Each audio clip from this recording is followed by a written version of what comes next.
Have you ever felt like you don't really know what you want out of life? So you've labeled yourself as indecisive? Maybe you're okay making the small decisions, but when it comes to the big ones, like your career, relationships, where to live, what kind of a life you want, you freeze up. But what if the truth is you're not indecisive at all? What if your mind is just torn between what you actually want and what you were conditioned to want?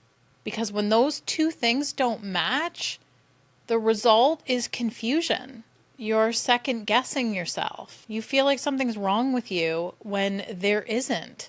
And if this is hitting a nerve, stay with me. Because in this episode, we are going to talk about how social conditioning shapes women's lives in ways that we are not questioning enough.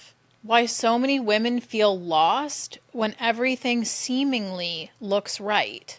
And how to start rewriting the rules so that you can choose a life that actually feels like yours. Not a life that makes sense to everyone else. Not the life that you were praised for. The one that feels good to you. Welcome back to this chapter rewritten. If this is your first time tuning in, I'm Nikki and I'm so glad that you're here. When I first started exploring this topic, I had so many aha moments, and I think that you're going to as well. This is one of those conversations that might feel uncomfortable at moments, but also so incredibly clarifying. So take what resonates and just leave what doesn't. Let's get into it. Here's something that most women were never taught. We were taught how to behave, how to be liked, how to be chosen, how to be good. Ugh, it always irritates me when people say, oh, she's such a good girl. Anyway, but yet so few of us were taught how to want freely. Instead, wanting was shaped for us. We're supposed to want stability, commitment, approval. Oh, as women, we are so taught to seek approval. We're supposed to want to be low maintenance, want to be grateful, want to be easygoing. And over time, those messages start to sink in so deep that they're no longer external. They start to just feel like you. That's why so many women say, I don't know what I want. When what they really mean is, I don't know which voice inside I'm allowed to listen to. And this is a hard truth, but if you grew up being rewarded for meeting expectations, you probably learned to confuse approval with alignment. And that is conditioning. Let's talk about indecision for a minute, because women carry so much shame around this. They tell themselves, I'm just bad at making decisions. I don't trust myself. I always second guess. But indecision is often not about lack of clarity. It's about competing rules. There's one part of you that knows what feels right, and the other part of you that knows what will be accepted. And when those two things are in conflict, your nervous system is in a state that causes you to freeze. That's why you can feel drawn to something and immediately talk yourself out of it. That's why you overthink. That's why you ask everybody else what they would do. It's not because you're incapable of making an intelligent decision. It's because somewhere along the way, you've learned that choosing yourself comes with consequences, disapproval, disappointment, loss of belonging. So, of course, you're going to hesitate.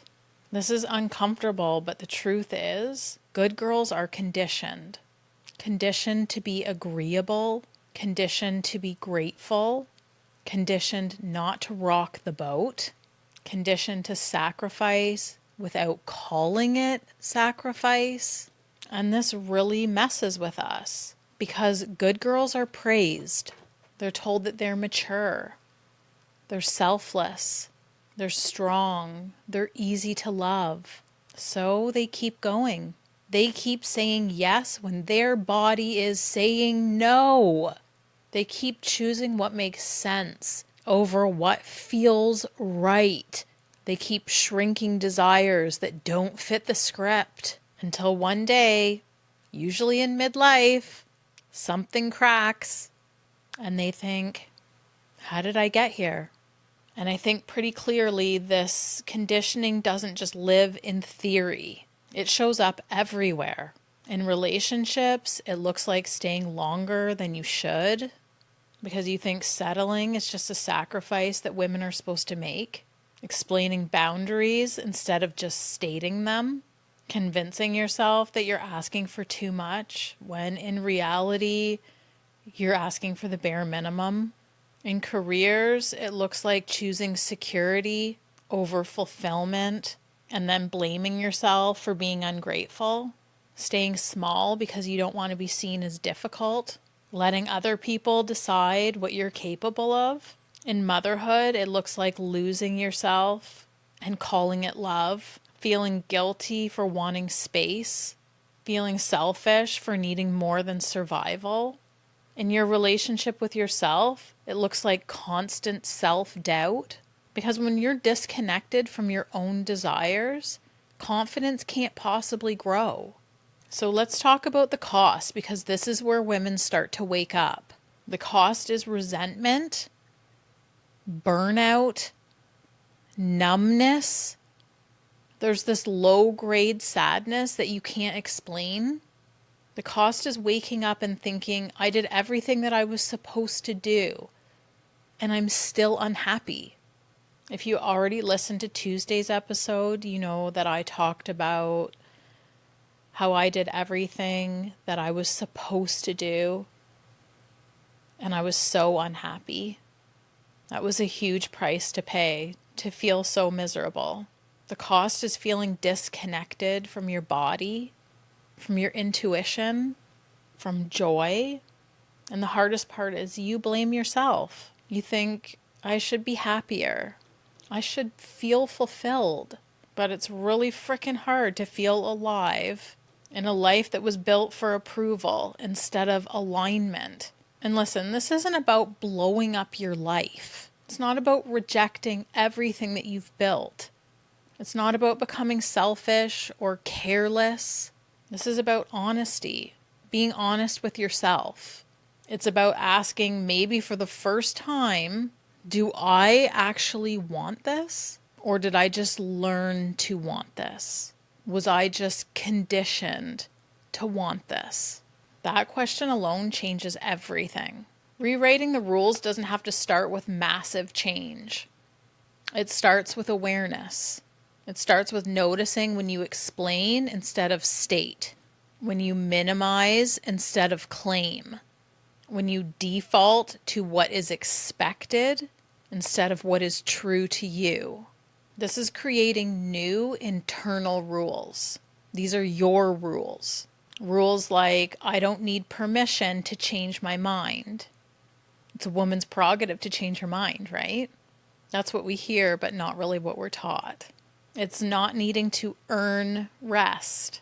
You're a grown-ass adult. You know when you need to rest. It's not sacrificing peace to be liked. I'm at a point where I couldn't care less about being liked. If I did, I don't think I could put myself out there like this, especially on social media, because when people don't like you, they're not soft about it. I trust my body before I trust external approval. As women, we naturally have very in-tuned intuition and gut instincts, but it is often conditioned out of us. And I have spoke previously about the importance of trusting your own gut and how ignoring it can lead you down very dangerous paths. And these are rules. They're not affirmations. These are boundaries with yourself. Now, living a life that's yours doesn't mean that every day is going to feel amazing. It means that your choices will feel honest. They will feel good to you. You're choosing alignment with yourself over approval from others. It means truth over harmony. It means disappointing people sometimes and surviving it. It's okay to disappoint people. It's their problem. And when you start to hold these boundaries, You will inevitably disappoint people. Anytime that you raise your standards and you hold boundaries, people aren't going to like it. Some people aren't going to like it. Some people will walk out of your life, and those people were never meant for you. It's best to not have people in your life that cannot respect your boundaries. Because if they don't respect your boundaries, they don't respect you. You are now choosing the version of you that feels real. So if you've spent years thinking that you're indecisive, you need to hear this. You were trained, and what was learned can be unlearned.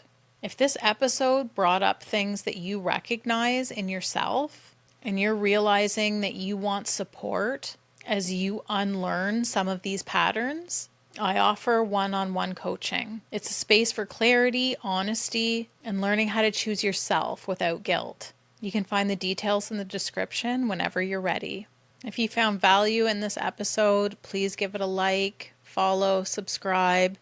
I appreciate it so much. It helps me grow and reach more women who need to hear conversations like this. And as always, thank you so much for being here. Until next time, choose the life that's actually yours, not the one you were conditioned to want.